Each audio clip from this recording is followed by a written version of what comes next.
The NFL playoffs are better with FanDuel because right now new customers can bet $5 and get $200 in bonus bets, guaranteed. That's $200 in bonus bets, win or lose. FanDuel, an official sportsbook partner of the NFL. 21 plus and present in select states. First online real money wager only. $5 first deposit required. Bonus issued as non-withdrawable bonus bets which expire 7 days after receipt. Restrictions apply. See terms at sportsbook.fanduel.com. Gambling problem? Call 1-800-GAMBLER.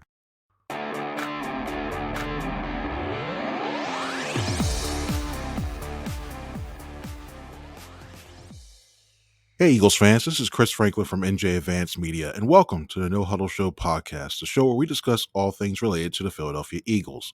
Now, before we begin, I want to remind you that you can read our content on NJ.com/Eagles, and be sure to bookmark that to get the latest Eagles news and analysis. Today, I'm once again joined by my No-Huddle Show co-hosts, Bob Brookover and Cayden Steele. Well, the playoffs are about to begin, and we now know that the Eagles are going to take on the Green Bay Packers at Lincoln Financial Field by way of the Packers losing to the lowly Chicago Bears in what was somewhat surprise fashion in the last-second field goal. But that loss for the Packers means they'll head here for a rematch of Week 1's game. But before we start to break that down a little bit and get some other things, we're bringing in Bob and Cayden. Guys, how are you doing today? Hey, Chris. Doing great. Ready for some playoff football? Should be a terrific game. I don't know that there's ever been a better 7 seed than the Green Bay Packers. They got their only bad loss of the season to a bad team was to the Bears last week. That was without Jordan Love in the game. Should be a great game. I mean, these two teams started the season in the regular season down in Brazil, and now they start the postseason. Cayden, how you doing? Good. I'm excited for this game. It's been a cold week, though. I mean, that's the not fun time of the year, and I'm sure it's going to be cold on Sunday for the guys that have to play out there. And I wonder how much that's going to affect things. I know there's been some projected snow, so I'm curious how this game's going to shape up in terms of the weather and how that could affect things going forward. But I'm excited to watch this game. This is how it's the best time of the year in terms of football. It's cold. It's a lot on the line. Is that that feeling of pressure? I think this best. I know they said as Staples or whatever. He used to have the song. Used to use commercials. It's the most wonderful time of the year, and everything else is not Christmas. Yeah, it's very true. It's time to get started, and we're going to start it off right now talking about the Eagles and their quarterback situation. Jalen Hurts practiced Wednesday in a limited capacity. It was the first time he did since he suffered a concussion against the Washington Commanders in that Week 16 loss, basically from that hip resulting from the linebacker Luvu hitting his head into the ground. And in that stead, Kenny Pickett and Tanner McKee filled in for him. But now we know that Hurts is progressing. He looks like he's going to be starting. They even waived Ian Book, who they signed after Hurts was injured, and now he's going to be available. So, Bob, I'll start with you with this one. What's your level of concern about Jalen Hurts after missing the last 2 games, and how rusty do you think it'll be? Yeah, I mean, there's got to be some concern because he hasn't played the last 11 quarters of the regular season. His first practice back was limited yesterday. I'm sure he's going to be more full go today. I have no concern that he's going to be there, and we don't get to see very much. We get to see basically warm ups and practice yesterday, although nobody was warming up on that practice field. It was so cold, but I don't think I don't think physically there's going to be any issues. It'll be interesting to see how the Eagles come out. They haven't been a good first quarter team all year. So if there is some rust, it's not going to be like, oh, this is because he's rusty, because they've been a slow starting team. Going back to opening day against the Packers, that was a disastrous start against that game, but it was a sign of things to come that, no matter how they started, they pretty much finish games every week. It's going to be interesting to see how much they lean on the run game. There's so many fascinating elements to this because, the last time we really saw Jalen play a full game, it was his "Is that what you all wanted to see?" game, where he came out and looked brilliant passing the ball. The Eagles beat up the Steelers through the air, and then they looked like they were going to do it again against the Commanders, that was maybe their best start of the season. They were off to a fast start. They were throwing the football, and he gets hurt. So how do they come back looking now? It's just there's so many fascinating elements to this whole thing as we get going here. Cayden, what do you think? Yeah. Overall, I would say like my concern level would be like a 4 or 3. Like it's not like super high, mainly because Jalen Hurts. I mean, I think we talked about a couple of weeks ago. I mean, he's played a ton of football. I mean, if this is a rookie quarterback, and I don't know, this was Jaden Daniels getting hurt, and he missed 4 weeks, and he comes into the playoffs cold, I'd be more concerned.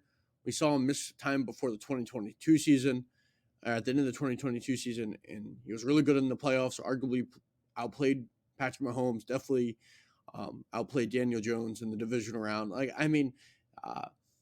So just because of the playoff experience, the regular season experience, the way that people talk about how Jalen prepares, makes me feel like, it's not in like the biggest concern in the world. I don't think they're going to be terrible in the passing offense. I think they'll figure things out as the game progresses. I think they'll be able to run the ball in Green Bay, so they're not going to necessarily need to, go full air raid and attack Green Bay secondary, even though they won't have Jair Alexander. I guess the only concern that you would have is kind of, Bob mentioning, figuring out in that Pittsburgh game where they kind of proved to everyone, hey, like we can still pass the ball. But there were periods this year where Hurts, wasn't getting to his wide receivers. The passing game was kind of out of sync. You felt like they were maybe going to build some momentum off that Pittsburgh game, and it looked really good early on against Washington as well. Then Hurts gets hurt, and it seems like this offense hasn't been fully been able to get in that type of rhythm this year. So if you're concerned about the consistency there, it would have been nice for them to be able to play a couple more games, but not overly concerned. Jalen Hurts has a ton of experience. He's got really good weapons as well. He doesn't need to play a perfect game, I don't think, either, like even if he is a little rusty. So my concern level is not very high for Jalen Hurts right now. Only thing I would probably be worried about is probably the first couple drives in terms of him playing, because it's not so much that he won't know the system or anything. He knows that probably as a quarterback, he knows that in and out. He knows all the checks, the calls, and what have you. And the only thing I truly worry about is when you get to that game speed, like when it comes to the timing routes, when it comes to those curls and the hooks and everything. If you're looking at when it's 1, 2, 3, go, is he like a half a second behind or early? That's when you start to worry, because you look, it's the playoffs too. I mean, even though he's cool, it's a cool, confident. Yeah, I'm good. We'll do what we need to do. Type. Everybody's got that competitive fire, and you wonder if he's going to be amped up just a little bit, or and if he is, that's fine. That's cool. Maybe he'll get him up on time and having those balls out ready to go into his receivers, but. I just worry about the only thing I worry about is making sure that he's on time in those timing rounds, because half a second behind, we know in this league, if it's behind and you got a cornerback and trail technique, yeah, it's gone. It's picked off or batted away, what have you. So I think it'll take a drive, maybe 2, and then after that they should be fine. But we'll see what happens in terms of that. Now, on to our next question is I'm going to ask you, Cayden. We've seen every year in the playoffs, there's always that one player who comes out of nowhere, becomes an X factor per se, to help a team in success when they make their run. Who do you think the X factor is on this team to emerge from nowhere and to contribute? Yeah, if I had to pick one guy that could come in and maybe just do a lot more than he did in the regular season, is Jalen Hunt. He started playing after Brandon Graham got hurt against the Rams. His snaps increased. Bryce Huff was out. Bryce Huff is back now, but seems like he's kind of surpassed Bryce Huff in the pass rush rotation. Starting against Baltimore, he did some encouraging things, and he's continued to build on it. It hasn't been anything crazy, though, but he's played 25% of the defensive snaps this season. He continues to get better, and I could see him in the playoffs. Maybe he gets a few big sacks or some run stuffs that could really help the teams. The Eagles win a game against the Packers or whoever else if they advance. Right now, I mean, they really need him, though, because the pass rushers on this team, other than Josh Sweat and Nolan Smith's obviously gotten better as a pass rusher, but they really don't have much else. And they're going to need a third pass rusher to be consistently good. And I'm not sure if I trust Bryce Huff to be that player after what we've seen this year. especially with him coming off the injury, not playing much at the end of the season. So I think Jalen Hunt's going to have to make some good plays, and I think he's capable of it. He's shown a lot of good athleticism, and for a guy that was a safety in college, while he was at Cornell, and he's only been playing this position, for about 2 or 3 years, he's been pretty impressive, and I think the ceiling is high going forward. And he's got a full season underneath his belt now, learning from Vic Fangio. It seems like he's made a lot of progress. And I think he's a player that could come in, and they're going to need him play maybe 20, 25% of the snaps. And maybe he'll get a couple sacks here and there. And I think that would be my player to kind of break out in the playoffs and be the reason that maybe they make it to the Super Bowl. Nice. Bob, what do you think? Who's your X factor? I'm going to stay the same position. I thought about going with Jahan Dotson after he had a really good close to the season last week, but I'm not going to go there because I just think it's going to be too hard for him to get. That's not where the ball's going to go. There's too many other weapons for the ball to go there. So, but I'm going to stay at the edge rusher spot, but not with a different player. And I'm not going to go with Bryce Huff either. I'm going to go with a guy who's a starter. And usually you don't make a starter an X factor, but this guy wasn't a starter when the season began. Nolan Smith. The big question when Brandon Graham went down in L.A. In Week 12 was, do the Eagles have enough at edge rusher to get the job done going forward? And Nolan Smith has answered that bell. He's played terrific since Brandon Graham went down, and really, really finished the season strong. This is a great stat. He had 14 pressures when Brandon went down for the season. He's had 17 in 5 games since then.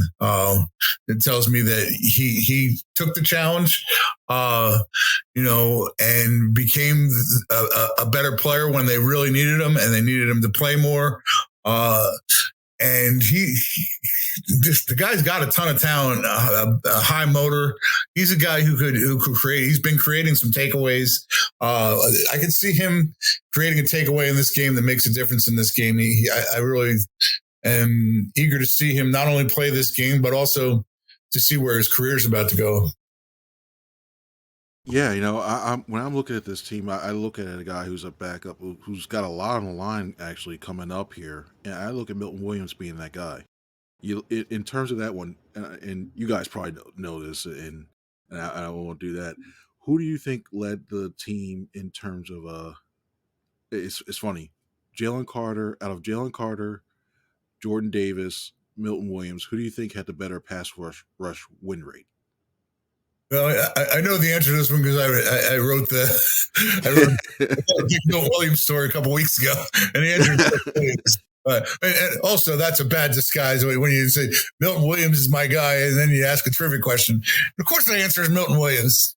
But yeah, he's been a terrific pass rusher. It's funny. I said to him before one game, and he was dealing with a little bit of a foot issue at the time. I said, "You better be all right. They need your pass rusher." He goes, "I hear that." and he's been, I won't say dominant, but really, really good pass rusher for them. See, part of me, I was going halfway through. I'm like, all right, do I throw in Moro Ojomo? Because he had the best out of all the Eagles edge rushers. Like, do I throw in Moro Ojomo too to throw it in? Like, all right, I'm not going to do that. I can't do that. Think about defensive tackle rotation. I mean, it was a concern coming in with Fletcher Cox retiring, and it had a major impact for them. I mean, yeah, he got Thomas Booker even getting in there as well too. He's doing okay in terms of that too. But yeah, we'll get back to Milton. I look at the way his ability to potentially not only line up at the end, like when they go to 5-man line, which I think the Packers are going to try to do 3 wide receivers to try to get the Eagles out of that. But when you look at their ability to go to that 5-man line and you get him on the inside going against some of those guards, he's quicker than that. You can do that. You can line up on the edge. I think this is a game where in his first couple of games, potentially if it's just a wild card round or in whoever the divisional round opponent is, for him to be able to get off the line quickly, get through through the edges, get to the gap, and get to the quarterback, impact it, especially with teams trying to double team Jalen Carter. I think he'll benefit a lot. I think he'll make a couple big plays, maybe deflect a pass at least to something else or get sacked. So he's the guy I'm looking at. But just like you have X factors who you're looking at that can do big things, there's also some players that you have to have some serious concerns about. Bob, who are you most concerned about heading into the playoffs? I'm going to say nobody. You look around this team, and there's not a lot of weaknesses. You could argue Bryce Huff needed to play better this year, and say they need him to be better. But lately, he's not even getting enough snaps that you would say that. I just think this team needs to go play the kind of football it's played all season long. The defense had a hiccup to me in DC, but I don't think the Eagles lose that game if Jalen Hurts doesn't get hurt. This winning streak could still be going on. And you have a question later on about the Lions. You exclude the Lions, but I would exclude the Lions here. Other than the Lions, I don't think there's a team out there that can beat the Eagles anymore. I'm jumping ahead here, but I'm only jumping ahead because I think they have so many good players on this team, and I start thinking about each spot. And I just think if those players play up to the capabilities and play the way they have all season, they're destined for a showdown with Detroit. And I don't know what happens there, but that's just the way I look at this team. It's not anybody needs to be better at it. They just need to be who they've been all season. Cayden, who are you concerned about? Yeah, I mean, I thought about Bob's answer, and that's kind of where I was leaning as well. I thought Bryce Huff, but when it comes down to it, and overall, I still have faith that he'll make kicks when it comes to the playoffs. But I do have a little worry with Jake Elliott, especially after he misses a short field goal against New York. I get it's the win and all that, but it's been inconsistent throughout the entire year. He's made one field goal from 50-plus yards, and he just hasn't been as reliable this year. The consistency hasn't been there, and I understand if you have faith and you're like, this guy's done it before. He's made big kicks in the playoffs, and he's made big kicks in the regular season. He'll figure it out in the playoffs, and he'll snap out of it. And if it comes down to it, he'll make a 50-yarder if they have to win a game. But there's nothing in the regular season that's really shown me that this year. He just hasn't been the same kicker. So I think a lot of it is just having faith that Jake Elliott will figure it out because he's done it before. But the current evidence says he's regressed as a kicker, at least for this year. There's been a slump, and he's been a little better in the last few weeks, and he's made the kicks he's needed to, mainly besides that one against the Giants. But he's just been shaky this year. So, and we've seen in the past how kickers can really destroy teams' playoffs hopes.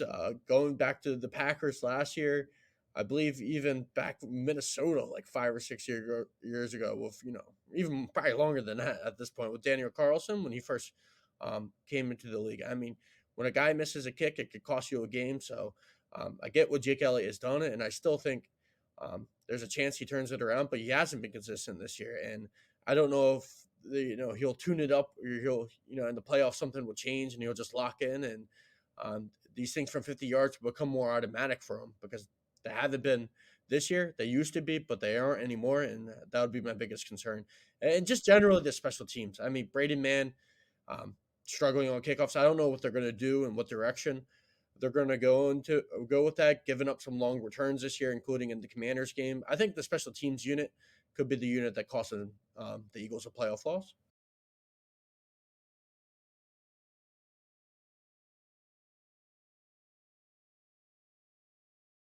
Out of the special teams talk that we're going right now, the Eagles made an interesting signing yesterday. Lewis Seen, this former safety from the Minnesota Vikings, who was their first-round pick.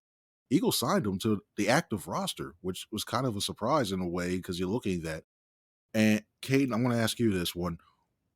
What do you think of the signing, and who do you think is impacted by this the most? Yeah, this is a typical Howie Roseman move. We've seen him take dart shots on former first-round picks that didn't pan out, who are so quote-unquote busts in the other places they were at. He tried it with Mekhi Becton this offseason, and it does help when you have Jeff Stoutland being the guy who is in charge of the project, but look how that's panned out. Playing like an above-average starting guard, helping maintain an elite level of play. So he's done this before with guys like Becton who were not good in New York. And he tried it with John Ross this summer, and it was more of a long shot, and it panned out, and it didn't pan out. But this is a move at the end of the year that's really got no risk, in my opinion. I mean, he's not going to play defensive snaps. I imagine he probably won't be active in the games unless an injury happens and he has to play on special teams or something. I feel like this is more of a forward, move, thinking about the future. You look at Lewis Stein. I mean, he's really not had a good career. I mean, some of it's not his fault. In 2022, he suffers a compound fracture to his lower left leg. A really difficult injury. He misses every game besides 3 games. Comes back in 2023. He only plays 7 games for the Vikings, and he has 1 tackle. And then he gets released in training camp. He comes, a former Georgia player, so he's going to be reuniting with Nakobe Dean and all those guys in the locker room. So maybe that will help him. I mean, he's a highly talented prospect, coming out, a hard hit, physical hitting safety, a member of a national championship level defense, but just injuries and just he just hasn't been able to put it together at the NFL level. Had to spend this entire year on the Buffalo Bills practice squad. That's where the Eagles signed him off. Going forward in the future, maybe this is a guy next year that's competing for a backup spot behind Reed Blankenship and Chauncey Gardner-Johnson, and he can play on special teams.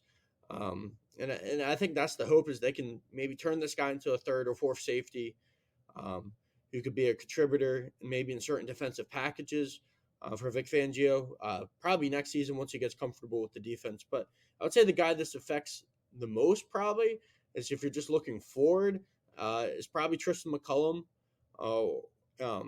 Maybe this is, a battle next year in training camp for the 4th or 5th safety spot. And he ends up taking, McCullum's job next year. But for now, I don't think Sign's going to make much of a contribution. Yeah, I'm not going to spend too much time on Louis.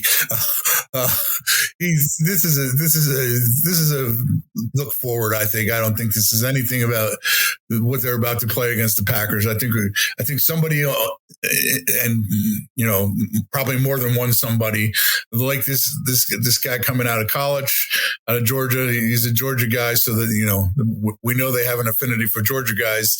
I think they liked him coming out of college. They think maybe he can have an impact the next season. I don't think he dresses on Sunday. This is a thing we'll be writing about in the OTAs and training camp, but there's no reason to spend too much time on it a few days ahead of this Packers game.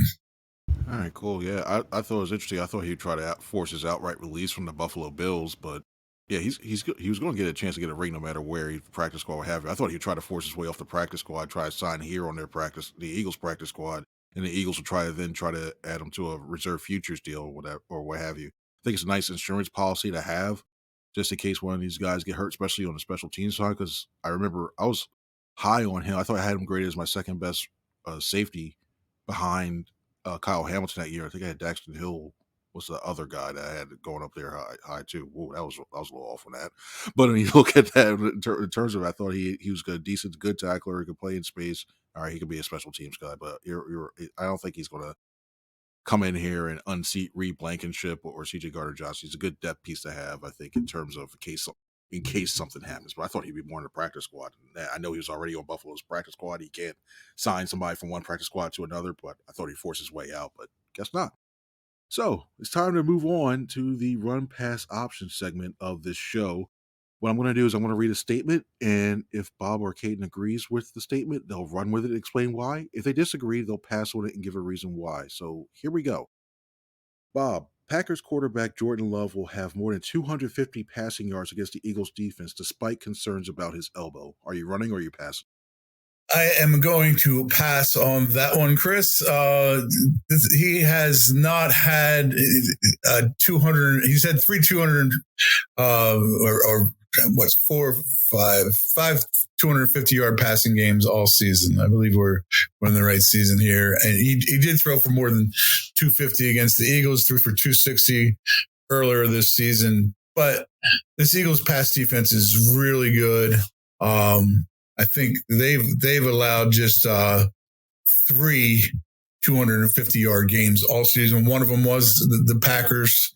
Packers had 251 net in that game. Jordan Love actually had more.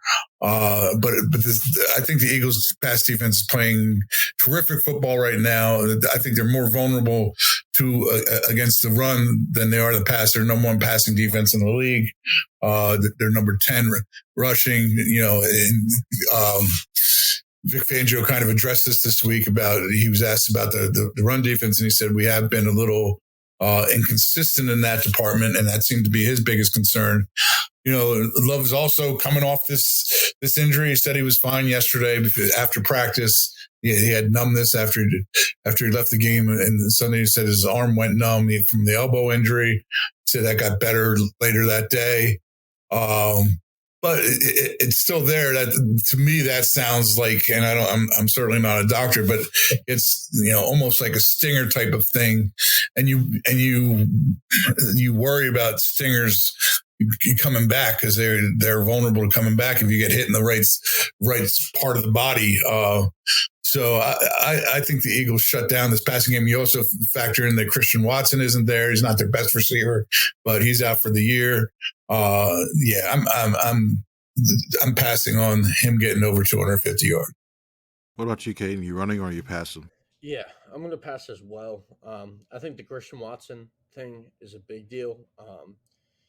He's not the most productive wide receiver in terms of volume in Green Bay's offense, but he definitely stretches the field. And now they don't have, that element as much. I mean, he's 21.4 yards per catch, 2 touchdowns. At least the threat is there. Whether you want to say Christian Watson's a good player or not, I mean, I'm not exactly sure,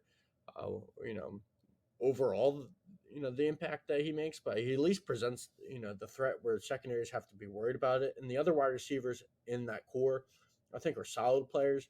You got your Romeo Dobbs and your Jaden Reeds, but none of those guys I think are really going to scare you. I know Jaden Reed had a really good game the first time against the Eagles, but this Eagles secondary is a lot better. Since Cooper DeJean's come into the lineup after the bye week, Quinn and Mitchell continued to progress throughout the season as well. And I just don't think Green Bay has enough juice on offense to go for that number. I mean, Tucker Kraft is a good tight end option, but I feel like all this stuff that Green Bay is going to be able to do is dink and dunk underneath or quick stuff, and I don't think they're going to be explosive enough to rack up a lot of passing yards. I think their better strategy is they're going to try to stick to the run, which is their bread and butter, and that's what they're going to do. And they might take some shots here and there, but without having that guy over the top, I don't see many yards going past this Eagles secondary, so I'll pass as well. I'm going to jump and insert myself in this one for once. I'm actually going to run with it. And the reason why I think I'm going to run with it is not the typical thing of, oh, he's going to light him up or what have you. I just think that we look at the way that this team, I think the Eagles can shut down this Packers run game now. And I think the first time they're trying to feel things out and trying to see what they were doing. But I think that everybody knows that Jordan Love's arm, the elbow, he was dealing with that issue when that went to that funny, but people saying it was the funny bone thing in terms of that.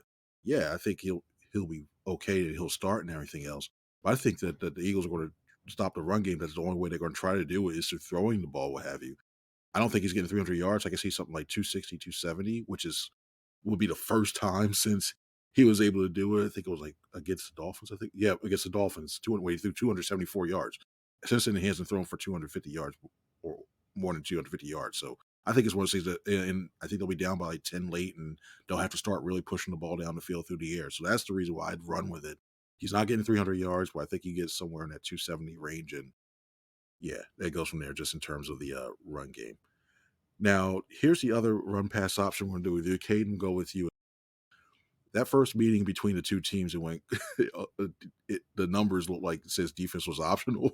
They both finished with over 400 yards of total offense. And my question to you, run pass option, is neither team will put up 300 yards of offense on Sunday. Are you running or passing? It's tough because Green Bay's defense is a solid unit, but I'm going to pass because I think the Eagles can, mainly because of my confidence in the Eagles' offense. I mean, I know the Packers' defense is number 5 in the NFL. Jeff Hafley's done a solid job, but there is no Jair Alexander. He's out for the year, so I don't really trust who in Green Bay's secondary is going to cover A.J. Brown and Devontae Smith on a down-the-down, basis. I just think the Eagles have guys on the outside who can win consistently. They've shown they can run the ball against anyone's front. It doesn't matter what team it is, whether it was Baltimore, the Rams down the stretch. I mean, they can run the ball against any team. I don't think Green Bay's defense is amazing. I like some of the linebacker play they got with Edgerrin Cooper, and they have some good defensive linemen, Rashawn Gary, and other guys up front. And it's not necessarily an easy challenge, but I just think the Eagles have guys that can win consistently on the outside. They can run the ball with Saquon. You're adding Dallas Goedert back into this element. So I think they can get 300 yards, pretty easily. In Green Bay, still, I'm not as confident with Green Bay, but I still think they have a shot. Chris, if the Eagles shut down the run game, I don't know if they will, but I mean, they can run the ball really well with Josh Jacobs. They're one of the best running teams in the league, other than the Eagles, and they can do a lot of different. And Jordan Love's a good quarterback, so I think this is a game that could have a lot more offense than maybe some people anticipate. So I'll pass with it because I think I think these teams can put up 300 yards. What about you, Bobby? Running or are you passing? Neither team will put up 300 yards, is what you're saying here, right? Yep. Both teams put up 400 total. Yeah, both teams put up 400 in the first matchup. Neither team will put up 300 in this matchup on Sunday. I'm gonna pass on that. I mean, the Eagles have gone over 300 every game except for 3 this season. One of the 3 was Tampa Bay, which we know was a disaster. That was without AJ, Devontae, and Lane Johnson in that game.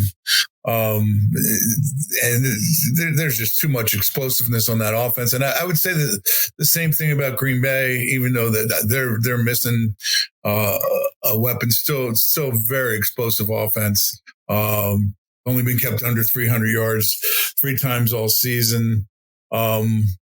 Yeah, I'm going to pass.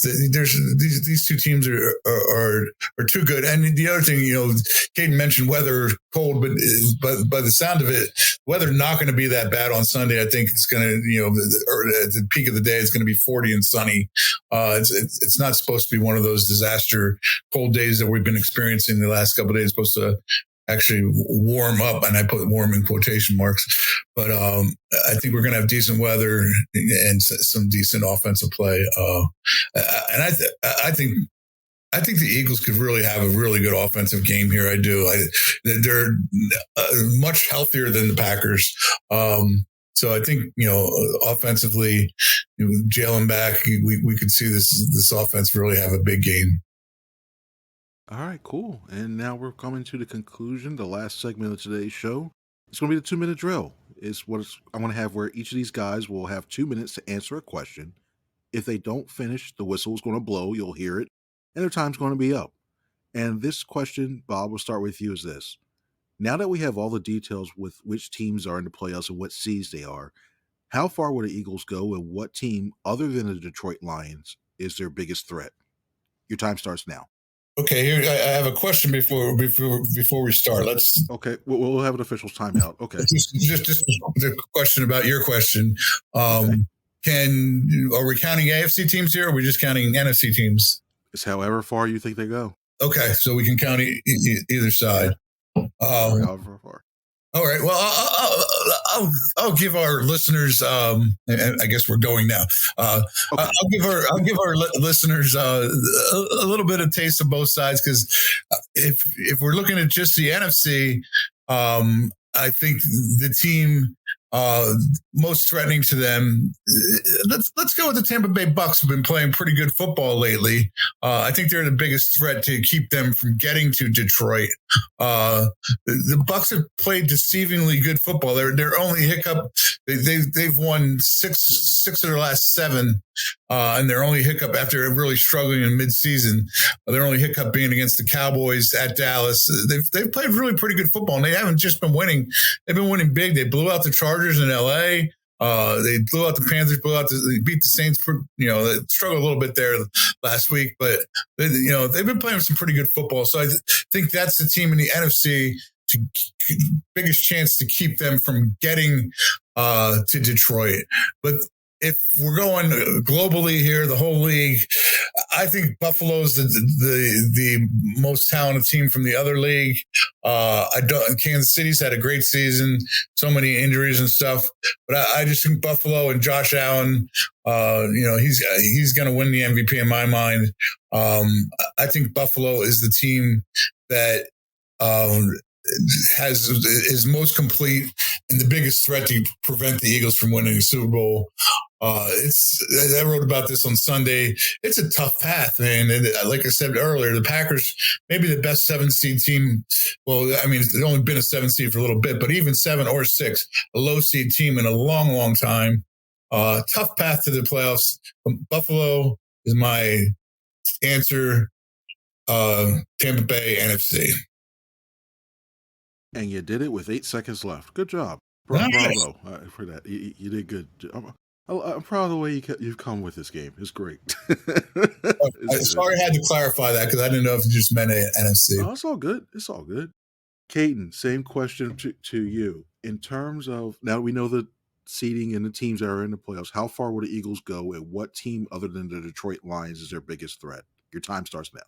Yeah, in the NFC, I want to say other than the Lions, nobody, because I think the Eagles match up really well against every team that they could possibly face. I get the Bucs argument, but the Bucs barely sneaked into the playoffs in a bad NFC South. And earlier in the year, I think the Eagles were struggling. You could take the weather into consideration; they were gassed. I know Todd Bowles has Jalen Hurts' number, but I think in a rematch in Philadelphia where it would be cold, with the way this team's been playing over the last 3 months, I don't think the Bucs would be that much of a match. I get history matters, but to me, it doesn't in that scenario. The Rams, we've already seen them beat up on their front, and Saquon Barkley, went crazy, in that game, rushing all over them. I don't think they match up physically, so I'll take the Rams out. I would go with the Vikings out of default. I still think the Eagles match up pretty well, but the defense has played well this season. Other than last week, Sam Darnold's played really well. The wide receivers are good.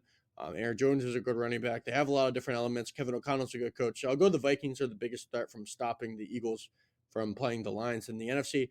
In the AFC, I get the Bills argument. I still have worries about that defense that, let the Rams score over 40 points.